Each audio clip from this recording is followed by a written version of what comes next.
Speedway Championship final, but the first in West Germany, where the crowd tend to treat Speedway as an excuse for carnival. But this one, it must be said, had all the atmosphere and glamour of a hick-town cattle show. In the pits before the start, the atmosphere, understandably, was tense. But more than the 16 finalists from 8 different nations, one man was attracting a lot of attention. The reigning world champion, now retired, Bruce Pennell, joining our ITV commentary team.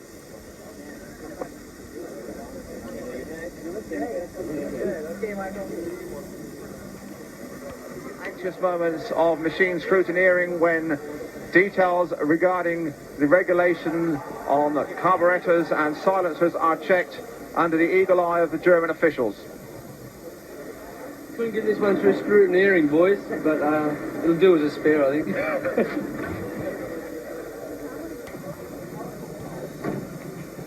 What's it like at this time of the day, Kenny, for a World Final?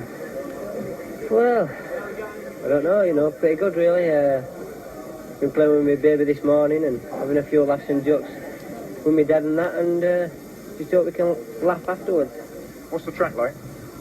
Totally different to what it was for the practice yesterday. It was pretty slick for the practice. So much experience like anybody has who likes in the British League. That's the trouble. It's very, very open, this one. Yeah, it sure is. Anything can happen. We'll soon find out.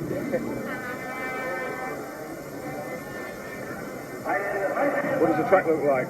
The track looks very, very good. The stadium looks excellent. I think the wind right now has kind of dried out the surface a little bit, which has made it a little powdery.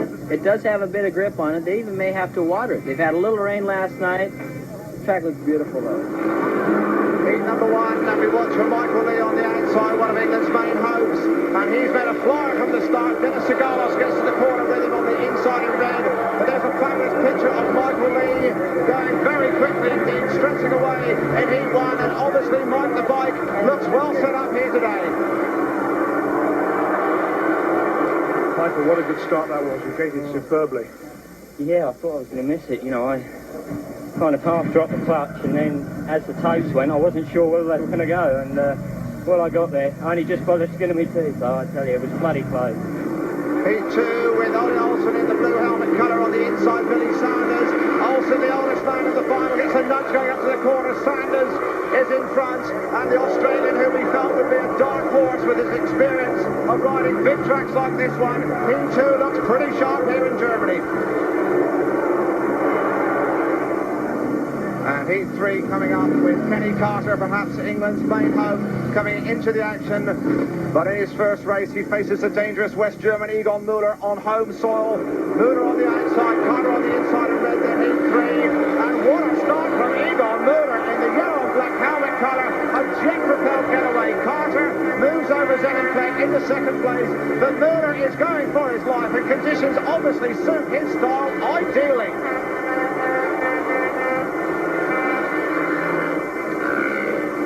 7 heats gone in the world final. Here's the leaderboard. Billy Sanders unbeaten on 6 points. Kenny Carter on 5. Hans Nielsen and Ollie Olsen, the Danes, on 4. But keep an eye on the next 3 riders. Michael Lee, Egon Müller and Eric Gunderson all won their first ride, and they all clash in heat number 8.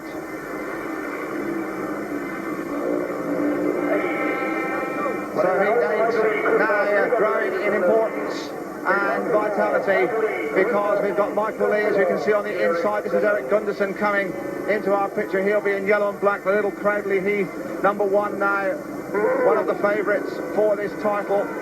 He'll be on the outside. It really is a crucial one. There's Egon Müller. We'll see if he was a flash in the pan first time out. Grid 2, Chris Morton had a second place. Chris normally likes the big deep tracks, and this one is getting a bit deep and unpredictable on the inside. Michael Lee, once again the lineup. Lee inside red, next to him Morton. Grid 3 Müller, on the outside Gunderson. Lee and Gunderson are both impatient to get going. Off they go. Who's going to show it? Here's Müller. Another tremendous start from the West German. Lee comes around the curve. Gunderson overshoots the corner, but Egon Müller is in front, and just look at him go. Has time to look back. Michael Lee is in second place. In third place, it's now Chris Morton. But nobody's getting near Egon Müller, this 34-year-old pop star playboy, former world long track champion from Kiel, in this the first world final in West Germany. Well, the Rhineland fans are on their feet because they sense something very special. Müller streamlining down the back straights, a big track here, 396 metres, about the same length exact as Exeter in the National League. And Müller is in complete command. Michael Lee, we thought he had fast equipment set up by his dad Andy Lee, but look at the distance. Müller has just left him and has opened up the lead of a mile here in Heat 8, and this looks ominous for the English host. Müller playing to the gallery. Who is going to stop him?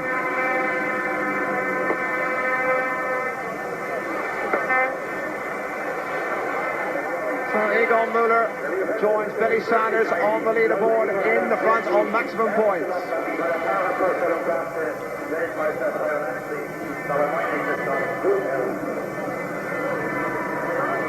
Tremendous start for you, Maximums. You're gating like a man inspired at the moment. Yeah, the trouble was, you know, somebody pushing the tapes and my clutch is getting very hot. And I should close a bit. And this moment the tape went up and so it was okay. I wasn't first on the start, but my engine catch-up made us to the first bend. That was Michael Lee who was touching the tapes. That might be an important win for you there, Egon. Yeah, I think so. Billy Sanders, Heat 10 could decide this world title because you and Egon Müller, who meet in it, have got maximum points so far. So how conscious are you going to be about his sharp starting this afternoon? Well, I've won 2 races, Egon's won 2 races. It's going to be a very hard race. You know, I'm not going to give an inch, and I'm sure Egon won't give an inch. Heat number 10, is this going to be the most important race in World Speedway in 1983? The 2 unbeaten riders, Egon Müller, just there having a quick word with German official Günther Sauber. He's in red on the inside. Sanders is next to him in blue. We'll have to keep a watch on Karl Mayer, the West German, in grid 3. This is Müller, obviously our West German friends, keeping their eye on their own boys. There is Mayer. Could be a spoiler here. On the outside it will be Lance King. So Billy Sanders from Australia, sandwiched between the 2 West Germans. And there is Müller, looking just a little bit anxiously across there at Sanders. He knows the Australian is very quick from the traps, but he has the inside run. It's going to be so vital this start. Müller on the inside, Billy Sanders in grid 2 in blue, then Mayer on the outside, Lance King, the 2 unbeaten riders in contention. Here we go, up to the line, and Sanders has just got the drop, or has he no? Oh, he rode like a gentleman. He seemed to have the drop on Müller, just did not quite have the legs, and the bike really ran away with Egon Müller up to the first corner. He now leads. Second place is Sanders, and third place it is Mayer. But Egon Müller, it is in front again, looking completely comfortable and looking as though he can contain his chief rival. Sanders just has not got the horsepower to get near him.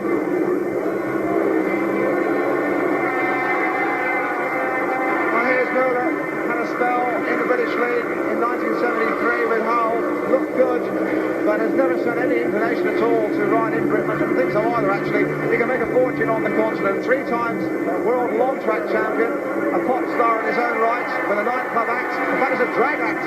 Certainly not dragging his heels here. What a lovely picture of Egon Müller, about to record his 3rd win, and possibly the most important over Billy Sanders, this lad from Rooty Hill in Sydney.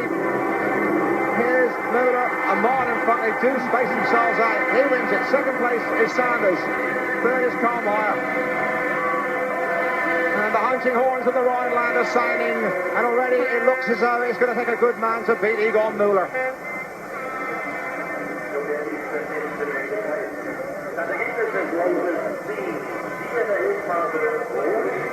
Well, Bruce Pennell, what do you think of this track? It seems to be the first one out of the gate is winning every heat. It does. Not because it's slick, Gary. The complete opposite is because it's so grippy that if you get caught behind in the guy that's leading the race in its rooster tail, you just get filled in and it'll absolutely stop you. That's why it's becoming a Gators track, and it's so very fast. At the interval after 12 heats, there is the leading score. Egon Müller unbeaten on 9 points. Billy Sanders and Kenny Carter on 8. Dennis Segalas on 6. Hans Nielsen, 2 in there on 6 points. Eric Gunderson and Michael Lee both with 5. Join Dave Lanning. And so heat 13, and it's noticeable the track has been watered during the interval, which could change the top surface condition. Ole Olsen on the inside in the red helmet colour. Egon Müller, who's been out digging it up with a screwdriver, which may be just a breach of regulations. He will be in grid 2 in blue. Phil Collins in white. From every vantage point, they're looking down, hoping for a triumph for Müller. He's in blue, unbeaten. Remember, Dennis Sigalos is on the outside in yellow and black. He has 6 points there. Siggy hasn't really been too happy. Olsen on the inside, the old dog at his 12th and last world final. Müller in grid 2 hasn't missed a start yet, but it's interesting, grid 2 has been the least successful yet. Away they go. Olsen has jumped out. Müller has missed a start. Sigalos has gone up on the outside in yellow and black. Ole Olsen leads it. Müller now sneaking into second place, but this could be the upset and the surprise. Ole Olsen in front, doesn't normally make mistakes. And here comes Müller off. Well, where did he come from? It looked as though Olsen had packed up. Müller came through and seemed to find a different gear. And from third to first, and nobody surely is going to get near Egon Müller. That machine is an Italian-built GM tuned by Ace Mechanical Maestro in West Germany, Otto Lantenhammer, and it looks about 10 miles an hour quicker than anybody else here. It really is a flying machine. Müller completely in command, and Ole Olsen, this rider who has graced so many world finals, 12 in all, just cannot get near him. Here's Müller, and indeed Olsen under a little bit of pressure back there from Phil Collins, who's riding bravely. And Egon Müller, well, surely nobody's going to get near him. He went by Olsen as though the Great Dane had stood still. Olsen in second place. Müller wins it. And, well, all the conjecture, that really is some motor that Egon Müller has. It's a flyer.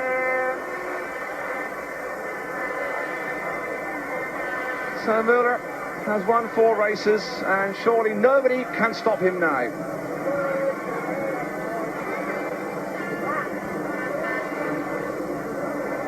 That was some race. What have you got in that engine? The way you accelerated there was tremendous. Don't talk always about the engine, that's me as well. Yeah. You know, the engine is quite good, you know, but... What about your You know, I riding? was second and I passed Ollie in the second band because of a very bad mistake. It's not the engine. Well, you know, I mean, it's just making everybody look silly, isn't it? Well, I just asked him just now about what he got in that engine. He said it wasn't the engine, it was him. But it did seem to go a bit quick there, didn't it? Well, I think Ollie Olsen's got some of the fastest bikes in the world, and they passed all these US Jim fella. What would you say then, looking at it? What do you... Just keep the cameras on him. It's left you speechless, is it? I don't know what to say, you know, what can I say? Egon Müller, superstar, it says, and we wonder if it's going to be Egon Müller, undisputed world champion after this, his last ride, heat 19. He only needs a second place. He's only got to be sensible here. He will be in grid 2 on the inside, Mitch Shearer. Next to him, Müller, grid 3 has Hans Nielsen. Nielsen needs points. Nielsen has 9. He could still get onto the rostrum. On the outside, Antonin Kasper in yellow and black. Really out of contention. So Egon Müller, as the West German fans, there's around about, what, 35,000 of them here, all out in the open. There's not a stick of cover here. It's a good job it hasn't been raining.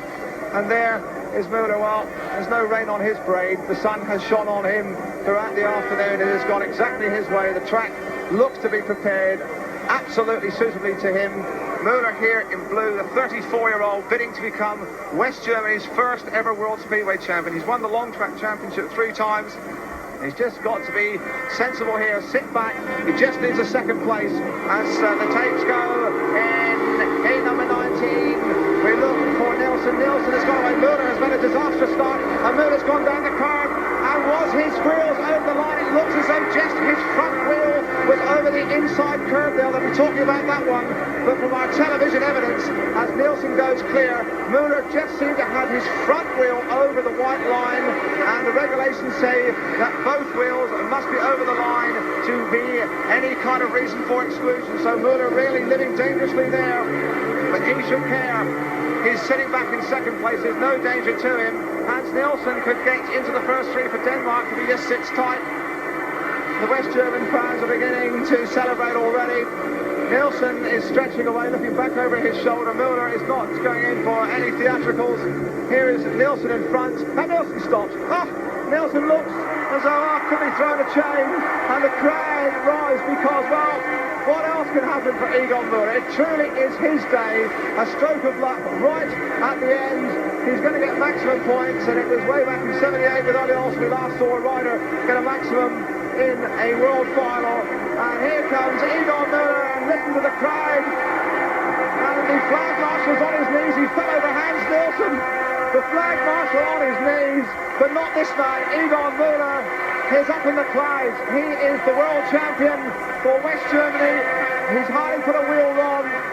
We knew this rider had the appetite.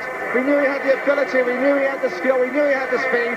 Did he have the application to be world speedway champion? He has answered all our questions. It is yes, and they're overcome. That's his dancing partner. Egon, what's it like following this man as world champion?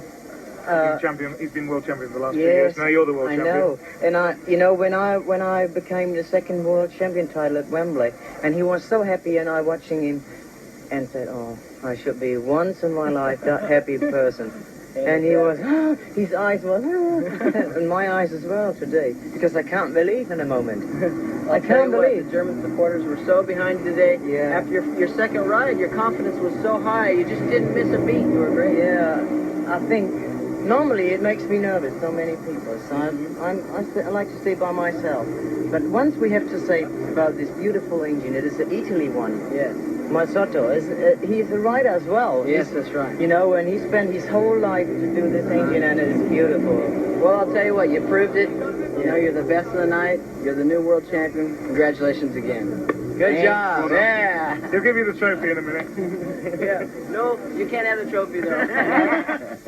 Well, he eventually got the trophy. Egon Müller, the first West German to win the world individual title. In second place, Australia's Billy Sanders, and the former world champion Michael Lee was third.